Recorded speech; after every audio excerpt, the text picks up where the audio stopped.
이사야서 22장 1절에서부터 14절까지는 저희가 지난 주일날 했습니다. 오늘은 이사야서 22장 15절에서부터 마지막 절까지를 이해를 돕기 위해서 읽었고, 사실 오늘의 말씀의 본문은 19절까지였습니다. 15절에서부터 19절까지 오늘의 말씀이지만 사실 이 뒤에 나오는 이 20절부터 마지막 절까지의 이 말씀도 결코 분리되기가 매우 어렵습니다. 그러나 내용적으로는 사실 따로따로인 것 같습니다. 예를 들어서 15절에서는 셈나라는 인물이 전체적인 이야기를 끌고 가는 중요한 소재가 되고 있는데 20절부터는 내용이 바뀌어서 엘리야김이 주된 이야기의 소재가 되고 있습니다. 그런데 우리가 지난 주일날에서 살펴보았듯이 22장의 대부분은 1절에서부터 14절까지는 환상의 골짜기에 관련된 경고의 말씀이었습니다.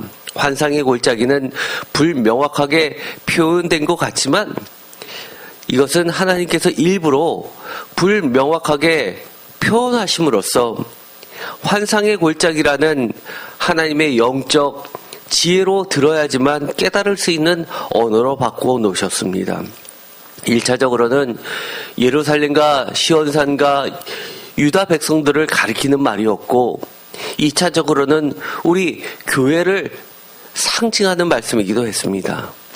그런데 이 15절에 있는 이 셈나를 보면 약간 상황이 달라집니다. 오늘의 말씀의 제목을 다 함께 읽어보도록 하겠습니다. 재무장관 국내 대신 셈나여, 내가 무슨 상관이기에 여기에 누가 있기에 누구를 위하여 물음표였습니다. 제목직은 참 특이하죠?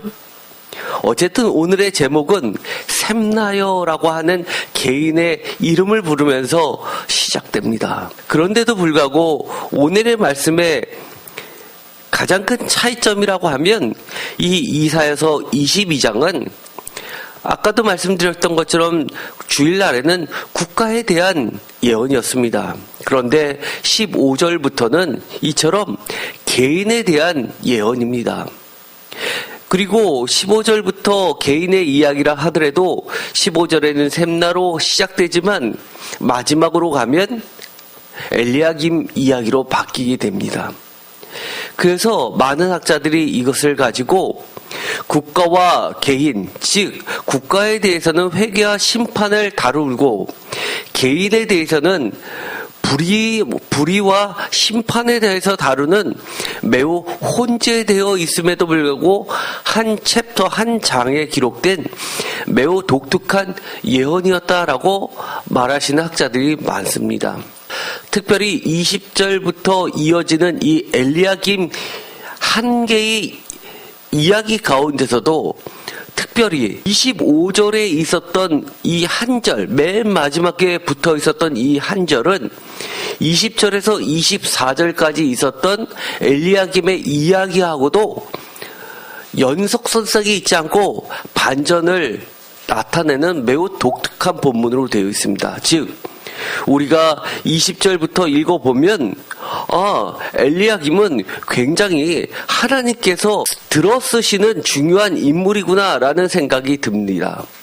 예를 들어서 22절에 내가 또 다윗의 집의 열쇠를 그의 어깨에 두리니 그가 열면 닫을 자가 없겠고 닫으면 열 자가 없으리로다 라고 그렇게 얘기하고 있기 때문입니다. 이것은 그 전에 읽었던 이 셈나의 이야기에서 야단치는 모습과도 매우 상반됩니다. 예를 들어서 셈나를 향해서는 16절에 내가 여기와 무슨 관계가 있느냐, 여기에 누가 있기에 여기서 너를 위하여 묘시를 받느냐, 높은 곳에 자기를 위하여 묘시를 받고 반석에 자기를 위하여 처소를 쪼아내었도다. 나 여호와가 너를 단단히 결박하고 장사같이 세게 던지되 반드시 너를 모지게 감싸며 곰같이 광막한 곳에 던질 것이며 주인의 집에 수치를 끼치는 너여 내가 그곳에서 죽겠고 내 영광의 수레도 거기에 있으리라 라고 하는 매우 단호하면서 심각한 심판의 말씀을 전하는 것과는 완전히 180도 다른 이야기입니다. 그런데 25절을 보면 그런 이야기도 달라집니다. 만군의 여호와께서 이르시되 그날에는 단단한 곳에 박혔던 못이 사그리니 그 못이 부러져 떨어짐으로 그 위에 걸린 물건이 부서지리라 하셨다 하라. 나 여호와의 말이니라. 만군의 여호와께서 이르시되 나 여호와의 말이니라 라고 하는 것은 우리가 이미 주일날 22장 1절부터 볼 때도 이사야서도 마찬가지로 이렇게 여호와의 말이니라 라고 시작하는 말들 그리고 끝나는 말들은 하나의 단락을 시작하고 끝내는 말씀이었습니다. 예를 들어서 12절에 그날의 주 만군의 여호와께서 명령하사, 그리고 14절에 주 만군의 여호와의 말씀이니라, 5절에 환상의 골짜기에 주 만군의 여호와께서 이르는 이라고 하면서 이처럼 여호와의 말씀이라고 나오는 부분은 사실 학자들이 보기에는 여호와의 말씀이 선지자에게 임하는 한 개의 단락으로 구성되는 하나의 사건으로 기록되는 표시라고 보고 있는 겁니다. 예를 들어서 여러분들이 기도를 했습니다. 기도 가운데 여호와께서 말씀이 임하셨습니다. 그러면 그 기도 가운데 오늘 여호와께서 말씀하신 것이 여호와의 말씀이니라 시작돼서 여호와의 말씀이니라까지가 한 단락입니다. 다시 그것을 붙잡고 기도합니다. 내일 기도를 하는데 내일 또 다른 말씀이 임하십니다. 그러면 그것을 또다시 여호와의 말씀이냐라고 시작해서 여호와의 말씀이라고 기록에 남깁니다. 이런 것들이 모여져서 오늘날의 선지서가 됐다고 보는 겁니다. 여기서 보더라도 여호와의 만일이나라는 말이 나오고 25절의 시작돼도 여호와께서 이르시되라는 말로 한 절에 여호와의 말씀이 두 번이나 나오기 때문에 아마 이것은 이사야 시대가 아니라 이사야 이후에 이 24절까지 있었던 예언이 이루어지고 나서 그 결말을 보았던 이사야의 제자들, 즉 이사야가 이끄는 선지자 학교 같은 곳의 제자들이 그 결말을 보고 다시 한번 이것을 적어 놓은 것이 아닐까라고 보는 학자도 있습니다. 그렇다고 보면 이 22장은 크게는 세 단락으로 나눌 수 있지만 사실 이거는 네 단락으로 나눠야 될 정도로 복잡합니다. 이처럼 이사야서 22장은 한 국가와 개인의 혼지된 독특한 예언이기도 하고 한 개인에게 임했었던 예언도 사실 선이냐 후이냐에 따라서 시간적 차이가 있는 그런 혼재되어 있는 예언의 말씀입니다. 이것을 다른 이야기로 그러면 읽어야 합니까? 아니면 같은 이야기입니까? 많은 학자들은 이것은 다르게 하나하나 나눠서 읽어야 된다라고 보고 있습니다. 그러나 일부 학자들은 아니다라고 이야기합니다. 왜냐하면 오늘 우리 손에 주어진 하나님의 말씀은 한 장으로 되어 있기 때문에 이것은 다른 이야기처럼 써 있지만 사실은 같은 이야기로 봐야 한다고 합니다. 저도 그렇습니다. 즉 하나님께서는 한 공동체, 한 국가와 한 개인, 셈나나 또는 엘리야김을 동일한 시각으로 보시는 하나님이라는 겁니다. 우리가 1절에서부터 이 14절까지 읽었을 때 하나님이 분명히 환상의 골짜기 시온에 대해서 책망하셨는데 그 책망의 구체적인 내용은 많이 나와 있지 않습니다. 그래서 우리가 이 1절에서부터 14절까지를 볼 때 그동안 있었던 1절에서부터 21장까지 있었던 여러 가지 남유다에 관련된 또는 이스라엘에 관련된 하나님의 연속된 책망들을 종합해서 우리가 그것을 배경으로 22장에서 이렇게까지 말할 수밖에 없었겠구나라고 하나님의 심정을 이해했습니다. 그런데 이것을 전부 다 같은 이야기로 볼 경우에는 그 책망의 구체적인 이야기가 그 뒤에 개인의 이야기를 통해서 명확하게 드러내고 있다는 겁니다. 예를 들어서 오늘에 읽었었던 말씀처럼 샘나를 질책하시는 그 이야기는 남들이 다 그러니 나도 어쩔 수 없다가 아니라 한 개인을 통해서 한 국가를 세우듯이 또 셈나를 통해서 셈나가 이 남유다의 매우 중요한 위치를 차지해서 유다를 개혁하기를 바라셨던 하나님의 마음처럼 한 국가, 즉 유다를 세우셔서 전 세계를 하나님의 뜻을 따르는 하나님의 거룩한 백성 공동체, 즉 제사장 나라를 통해서 열방을 구원하시고자 하시는 하나님의 본뜻, 이것을 이루지 못한 것에 대해서 책망하시는 것으로 보아야 된다는 겁니다. 결국 이것은 한 국가나 한 개인이나 하나님께서 그들을 세우셨을 때는 그만한 이유가 사실은 다르지 않고 동일하다는 겁니다. 여기서 중요한 것은 이사야서 22장 16절에 보면 하나님의 질문들이 나오게 됩니다. 4가지 질문입니다. 첫 번째, 내가 무슨 상관이 있기에? 라고 질문하십니다.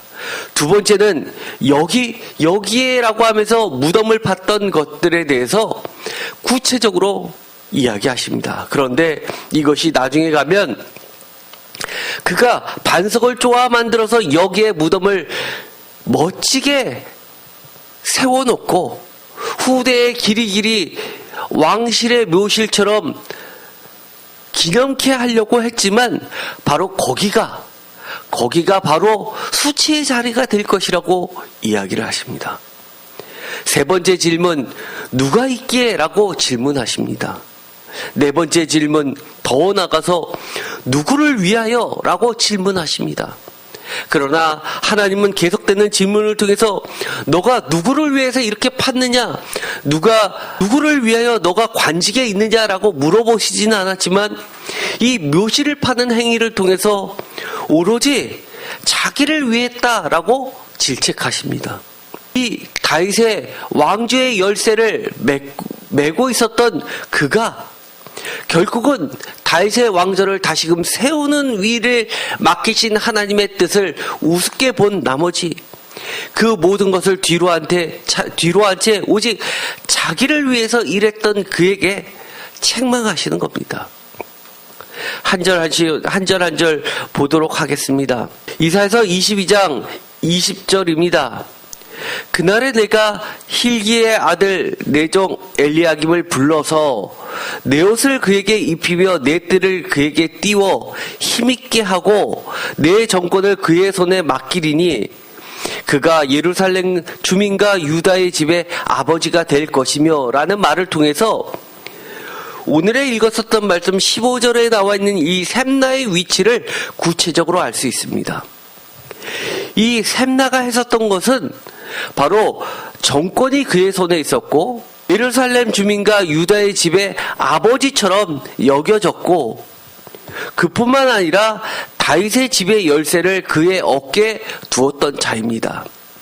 다윗의 집의 열쇠라고 하는 것은 매우 고정적인 전형적인 표현으로서 15절에 있는 것처럼 국고를 맡고 왕궁을 맡은 자에게 주어지는 구체적인 모습입니다. 오늘날의 금고를 보면 매우 작은 단추로 되어 있어서 단추를 누르면 금고의 문이 열립니다. 열쇠를 가지고 다닐 필요도 없죠. 그러나 옛날에는 어땠습니까? 우리가 덕수궁 같은 데만 가더라도 덕수궁의 문을 열 때는 정말 열쇠가 무지무지하게 큽니다. 그것을 가지고 와서 여는데 예를 들어서 그것이 아니라 왕궁을 맡은 그리고 왕국의 금고 같은 그런 곳, 예를 들어서 그 앞에 군병들이 지키고 있고 그 안에 온갖 금은 보화가 있는 곳이라 하면 당연히 아무나 문을 열고 닫을 수 없을 정도로 그 열쇠는 매우 컸습니다. 그래서 고대 자료를 보면 열쇠를 심지어 두 사람이 양쪽에서 커다란 나무를 두고 그 사이에 고리를 만들어서 열쇠 고리를 걸어서 열쇠를 어깨에 메고 이동하는 모습을 볼 수 있습니다. 그 정도로 열쇠가 컸다는 얘기죠. 아무나 한 사람이 가서 이 열쇠를 딸 수도 없고 또 땄다 하더라도 문이 너무너무 무겁기 때문에 그 문을 밀려면 장정 군인이 여러 명이 붙어서 열어야만 됐을 정도로 그렇게 소리도 많이 날 뿐만 아니라 반드시 티가 나게끔 했다는 겁니다. 그 국고를 맡고 왕궁을 맡은 자 셈나에게 이렇게 말씀하십니다. 이사야 선지자에게 너는 가서라고 이야기하시면서 단순히 소리가 들리는 것이 아니라 직접 하나님이 너에게 찾아와서 직접 말씀하시는 거라고 보여주는 겁니다. 16절 내가 여기와 무슨 관계가 있느냐? 여기에 누가 있기에 여기서 너를 위하여 묘시를 받느냐? 높은 곳에 자기를 위하여 묘시를 받고 반석에 자기를 위하여 처소를 쪼아 내었도다 라고 네 가지 질문을 하십니다. 표준세 번역으로도 다 함께 읽어보겠습니다. 내가 이곳과 무슨 상관이 있기에 이곳에 누가 있기에 여기에다 너의 무덤을 팠느냐? 높은 곳에 무덤을 파는 자야 바위에 누울 자리를 쪼아내는 자야. 사실 한 절에 있기 때문에 이것이 별거 아닌 질문처럼 보이는데 아까 제가 말씀드린 것처럼 4개의 질문을 쪼개서 볼 때는 너무나 중요한 말씀입니다. 공동 번역으로 읽어보겠습니다. 높은 곳 바위에 제 무덤 자리를 파고 저 누울 자리를 만드는 그에게 가서 말하여다. 너는 이곳에 무슨 상속권이 있느냐? 누가 너에게 이 땅을 물려주었느냐? 어찌하여 내가 여기에다 스스로 누울 무덤을 받느냐? 이것을 킹 제임스 흠정역 버전으로 직역을 하는 번역으로 유명한 버전을 읽어보면 있습니다.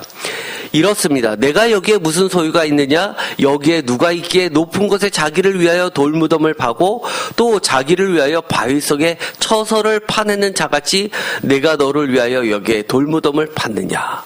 이렇게 질문을 하시면서 첫 번째 여기와 무슨 관계가 있느냐는 겁니다. 무슨 상관이 있냐는 겁니다. 이것은 우리에게도 주시는 말씀입니다. 이 셈나에게 무슨 상관이 있냐라고 묻는다면 셈나는 아마 이렇게 대답했었어야만 될 것입니다.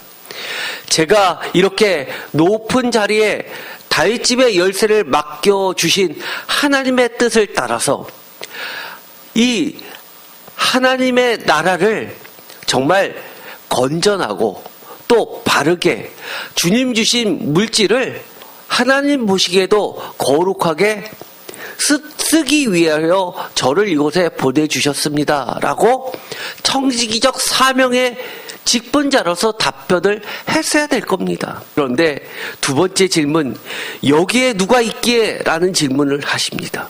여기에 라는 이 장소를 통해서 그 다음에 이어지는 말씀, 여기서 라는 말을 통해서 지금 너가 살고 있는 이 자리, 네가 지금 너의 권력을 총동원해서 이루려고 하는 이 삶의 터전이 과연 누구의 삶의 터전이 되어야 되느냐라고 질문하시는 겁니다.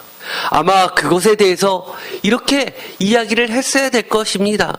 하나님께서 저에게 생명을 거두지 않으시고 오늘 아침에도 저에게 숨을 주신 것은 제가 서 있는 이 자리에서 무엇인가 하나님의 사명이 있기에 그것을 위해서 제가 지금 여기에 있습니다 라고 이야기를 했어야 할 겁니다. 주님은 이런 말씀을 하셨죠. 여기에 라는 질문에 주님은 이렇게 이야기하십니다. 십자가의 자리까지 이르기입니다. 이 잔을 내게 피하게 해달라고 기도했지만 그 잔을 주님의 아버지의 뜻이라면 받아들여서 정말 가기 싫은 그 자리까지 가서 내가 여기에 있습니다라고 하나님께 기도드렸던 것 아닙니까? 세 번째 질문, 누구를 위하여? 라고 질문하십니다. 여기에 라고 질문하셨을 때는 하나님은 그에게 이미 답을 갖고 계셨습니다. 바로 거기에라고 답변을 하십니다. 17절, 나 여호와가 너를 단단히 결박하고 장사같이 세게 던지되 18절, 반드시 너를 모지게 감싸서 곰같이 광막한 곳에 던질 것이라. 주인의 집에 수치를 끼치는 여여 내가 그곳에서 죽겠고 내 영광의 수레도 거기에 있으리라. 거기에라고 하나님은 말씀을 하십니다. 이 샘나의 눈에 봐서는 여기가 가장 높은 것이었고 절대 비거와도 무너지질 않을 든든한 반석이라고 생각했지만 바로 그것이 하나님의 보시기에는 그곳이 거기가 바로 죽음의 광막한 곳이며 영광의 수레도 쫓아내질 낮춤의 자리라고 말씀을 하십니다. 이어서 하나님은 누구를 위하여라고 질문을 하십니다. 이미 하나님은 그것에 대한 답을 알고 계셨습니다. 너를 위하여, 그리고 자기를 위하여, 16절에 다시 한번 더 자기를 위하여라고 명확하게 이야기합니다. 과연 우리의 삶은 나를 위한 삶입니까? 하나님을 위한 삶입니까? 하나님의 나라를 위한 삶입니까? 하나님의 뜻을 세우기 위한 삶입니까? 어디까지가 나를 위한 삶입니까? 사실 우리의 삶은 모세의 노래를 통해서도 우리가 알 수 있듯이 천년이 하루 같고 하루가 천년 같은 하나님의 눈앞에서는 정말 한숨 같습니다. 후하고 불면 꺼지는 삶입니다. 여기에 나를 위해서 쌓아봤자 과연 얼마나 쌓을 수 있습니까? 그런데도 불구하고 우리는 여전히 나를 위하여, 나만을 위하여 달려가는 삶들이 있습니다. 그런 자들에게는 하나님이 이렇게 이야기하십니다. 그것에 묘시를 팠고 초설을 쪼아 냈다 하더라도 너를 단단히 결박하고 장사같이 세게 던진다라고 이야기합니다. 심지어 반드시라는 말씀을 통해서 너를 모질게 감싸서 공같이 던질 것이라고 이야기하고 그곳에서 죽겠고 거기에 영광의 수레도 있을 것이다. 내가 반드시 쫓아내서 너를 낮추겠다라고 하나님의 굳은 의지를 표명하고 계십니다. 제가 가끔 설교 때 이런 말씀을 여러분께 드리죠. 제가 청년 때 주님을 만나고 나서 정말 못 모르고 날뛸 때 사업가가 돼서 하나님의 일을 위해서, 하나님의 나라를 위해서 정말 아낌없이 쓰는 자가 되고 싶었습니다. 그래서 반드시 학교는 경영학과 아니면 무역학과가 돼서 돈 버는 법을 배워서 대기업에 가서 일을 배운 다음에 개인 사업을 해야지라고 했습니다. 실제로 그 뜻을 하나님께서 정말 가엽게 여기셨던지 들어주셨습니다. 그리고 나서 직장에 들어갔을 때 그 당시만 해도 종합상사 대한민국에 7개뿐이 없었을 당시에 종합상사에 들어가서 전 세계에 여행하려면 도장까지 맞아야 했었던 그 시대에 저는 정말 40개 국가를 돌아다니면서 경력을 넓히고 눈을 띄게 했습니다. 그리고 나서 10년 만에 사표를 내고 사업을 시작했고 소망했던 대로 열심히 돈을 버는 대로 선교도 하고 하나님의 일도 했습니다. 정말 원 없이 했던 것 같습니다. 나이 30대에 그만큼 헌금했었던 사람 있으면 나와보라고 했을 정도로 그렇게 교만하게 당당했었습니다. 그런데 제가 지금 목회자가 되고 나서 돌이켜보면 가끔 이런 생각이 듭니다. 지금 목회자로 세우시려면 굳이 저를 그렇게까지 왜 하게 하셨을까? 처음부터 목회자를 만드시지. 지금 돌이켜보면 그때 그렇게 날뛰던 때보다도 하나님의 말씀을 연구하고 하나님의 말씀을 선포하지만 세상적으로 볼 때는 너무나 가난하고 힘없어 보이지만 지금이 훨씬 귀하다는 것을 너무나 잘 알고 있습니다. 그동안 지내왔던 시절이 너무 허무할 정도입니다. 도대체 가끔 제가 하나님께 기도할 때 저를 그렇게 쓸데없는 일에 왜 이렇게 시간을 낭비하게 하셨습니까? 제 조금이라도 머리가 팡팡 돌아가고 젊었을 때 하나님의 말씀을 더 연구하게 하셨더라면 지금보다 더 훨씬 더 잘 하나님의 말씀을 전할 수 있을 텐데 라는 그런 아쉬운 기도도 할 때가 있습니다. 그러나 지금 저는 그 분명한 뜻은 잘 모르겠지만 오늘의 이 질문을 하나님께서 저에게 여기야 너는 무슨 관계가 있느냐, 상관이 있느냐, 여기서 너가 왜 있느냐, 그리고 또 하나님께서 저에게 이어서 추궁하듯이 누가 있기에 라고 물으시면서 누구를 위하여 너는 살았느냐 라고 질문하신다면 저는 쭈삣쭈삣하지만 머리를벅적벅적 긁지만 그래도 조금은 하나님을 위해서 그리고 하나님이 가라면 하나님이 세우시는 그 자리에는 제가 싫어도 있으려고 애는 썼습니다라고 답변을 할 수 있을 것 같습니다.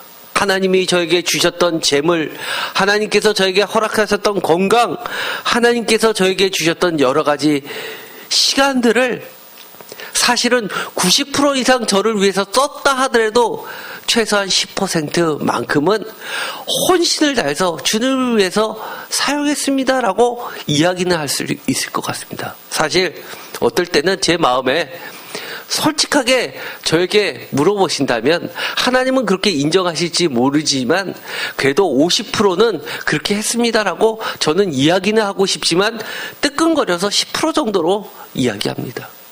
하나님 보시기에는 너는 1%야 라고 말씀을 하실 수 있겠죠. 그러나 여러분은 이런 질문을 받으신다면 여러분 어떻게 답변하시겠습니까? 여러분께서 지금까지 달려왔던 이 자리에 여러분들이 지금까지 갖고 있었던 현재 누리고 있는 많은 위치들, 여러 가지 자격증과 또 직장과 또 사업장에서 누리고 있는 많은 권한들 그리고 부들 이런 것들이 하나님과 상관이 있으십니까? 여기에 계신 많은 분들은 분명히 제가 보기에는 하나님과 상관이 있습니다. 여기에 계신 분들을 보면 그래도 주님의 종이라면 얼마나 자기의 시간을 들여서 자기의 능력을 바쳐서 헌신하시는지 모릅니다. 그런데 그렇지 못한 분들도 계시죠. 솔직히 지금까지 99.999%를 나를 위해서 여기에 나를 위하여 하나님과 상관없이 했었던 많은 일들이 스쳐 지나가시는 분들도 계실 겁니다. 과연 여기에 누가 있습니까? 물론 나의 가족들은 있죠. 그러나 그 가족을 내가 어디까지 언제까지 책임질 수 있습니까? 엄격히 이야기하면 우리가 하나님을 아버지라 고백하는 것은 모든 가족 구성원의 가장은 아버지이시기 때문 아닙니까? 저는 제가 가장이지만 제가 이 집안을 책임지기에 너무나 부족한 것이 내 눈에 너무 많이 보입니다. 그럴 때마다 저는 기도합니다. 또한 제가 집과 교회 말고도 사회생활과 연관된 곳에서도 분명하게 이런 질문과 닿을 때가 너무나 많습니다. 예를 들어서 단체에서 활동을 할 때는 그 단체에서 분명히 저를 그 단체 속에 교회가 아니라 그 세상 단체 속에 갖다 놓으신 하나님의 뜻이 있기에 하나님이 기대하시는 역할이 있기에 또 그것에서 하나님의 뜻을 펼쳐 보여야 되는 사명이 있기에 내가 아니라 하나님을 위해서 해야만 하는 또 사람들로부터 미움을 받아도 반드시 물러서는 안 되는 일이 있습니다. 그때마다 사람들은 그렇게 저에게 따질 때가 많이 있습니다. 당신이 뭔데? 당신이 도대체 뭔데? 이렇게까지 하냐고 하는 경우가 있습니다. 물론 그들에게 이것은 하나님의 뜻이 아니기 때문에 하나님이 원치 않는 것이기 때문에 그렇습니다 하고 말은 하지 않지만 세상의 언어로 바꿔서 이렇게 하면 잘못된 것이고 불의의 피해자가 이렇게 발생할 수 있으니까 저는 허락할 수 없습니다. 라고 이야기합니다. 또한 이렇게 했을 때는 나뿐만 아니라 당신을 포함해서 많은 사람의 공동체들이, 구성원들이 이런 혜택이 돌아갑니다. 어떨 때는 이런 것은 나의 이익과는 전혀 관련이 없습니다.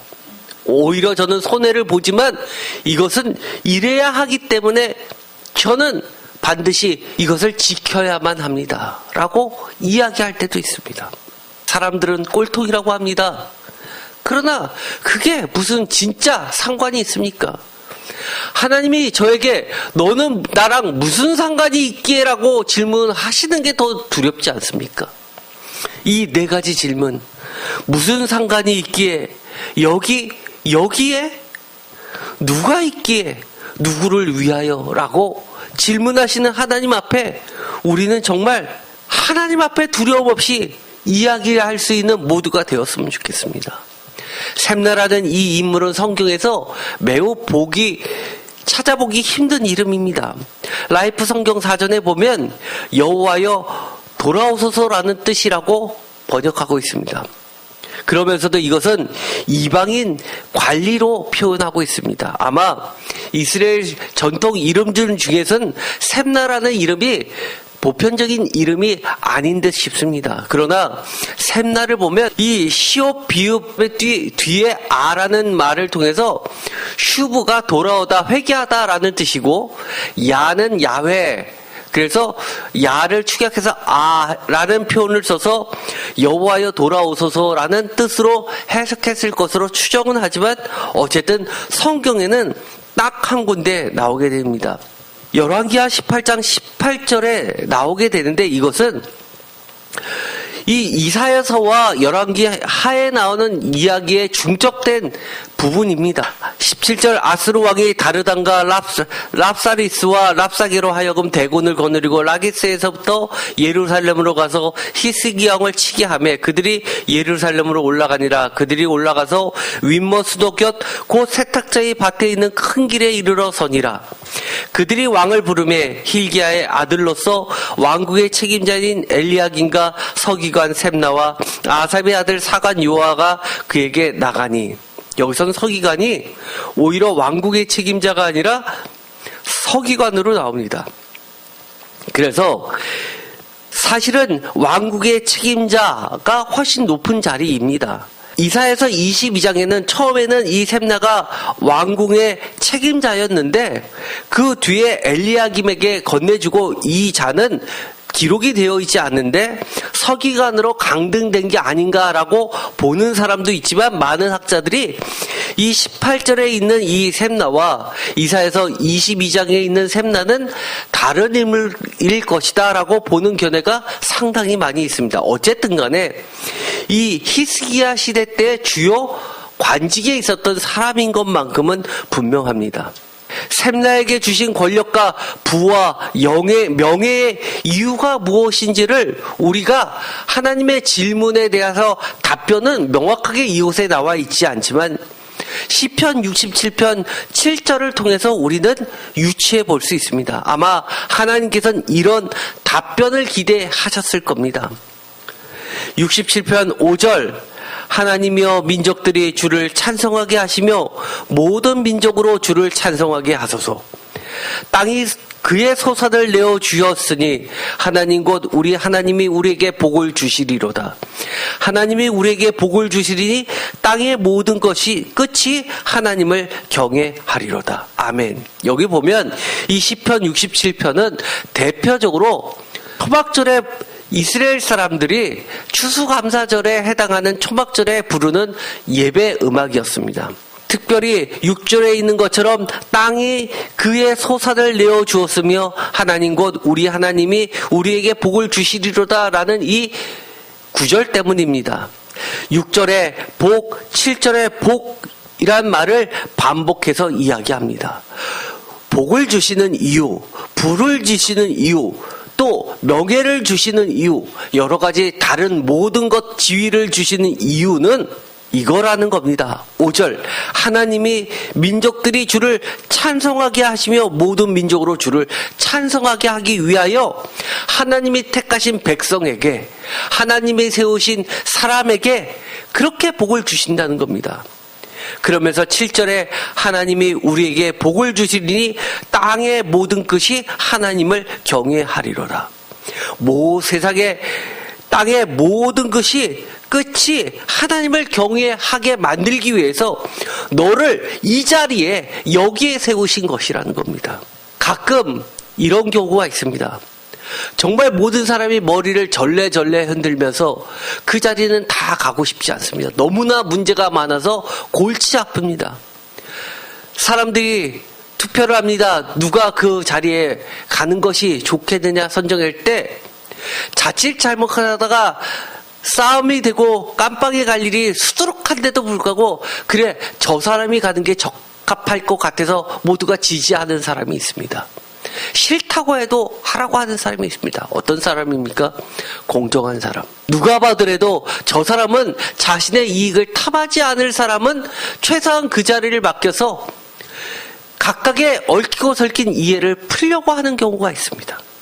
우리는 때로는 우리가 가기 싫은 자리가 있습니다. 아무리 잘해도 욕 먹지 않으면 본전인 자리가 있습니다. 그럼에도 불구하고 하나님이 가라고 하시면 가야 됩니다. 왜요? 야, 하나님의 사람은 역시 틀리구나. 달라도 뭐가 틀리구나. 말은 참 기분 나쁘게 할진 몰라도 정확한 말만 하네 라는 소리는 들어야 될 것 아닙니까? 야, 저 사람이 하는 이 한마디는 정말 우리들이 생각하지 못할 솔로몬의 지혜 같아, 하나님이 주신 지혜 같아 라는 말은 들어야 될 것 아닙니까?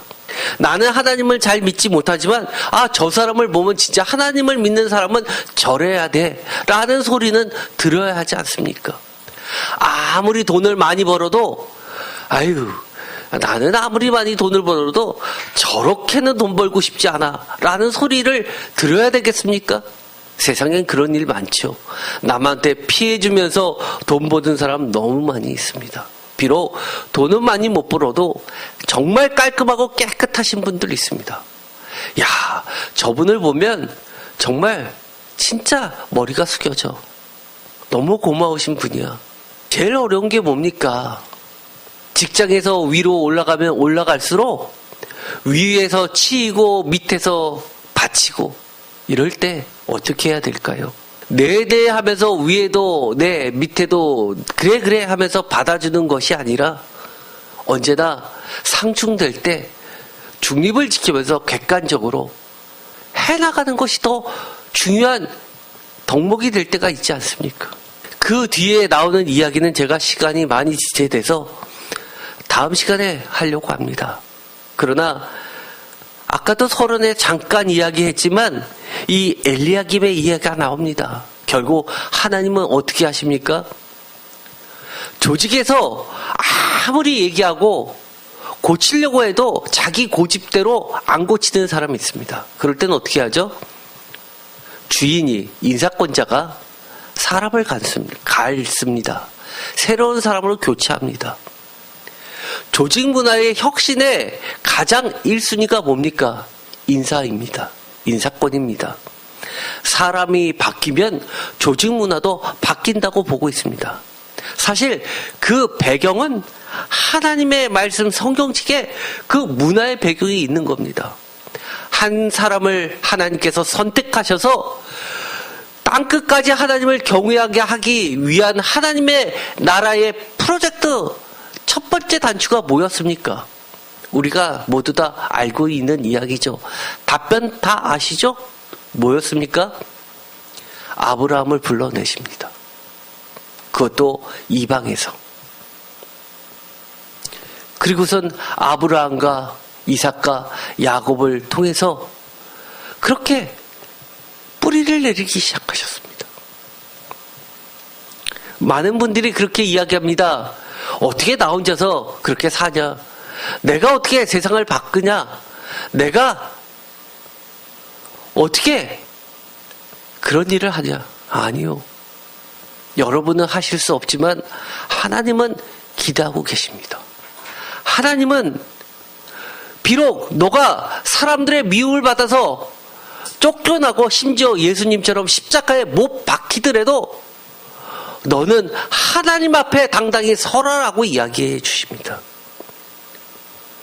그것이 무엇입니까? 그것이 오늘 있었던 4가지 질문입니다. 내가 무슨 상관이 있기에, 여기에 너는 무엇을 하고 있느냐? 여기에 무엇하러 하느냐? 누가 있느냐? 누가 있기에 그러느냐? 그리고 마지막으로 누구를 위하여? 라고 질문하십니다. 이 질문이 성경책에 있는 샘나의 이야기로 끝나지 않기를 바랍니다.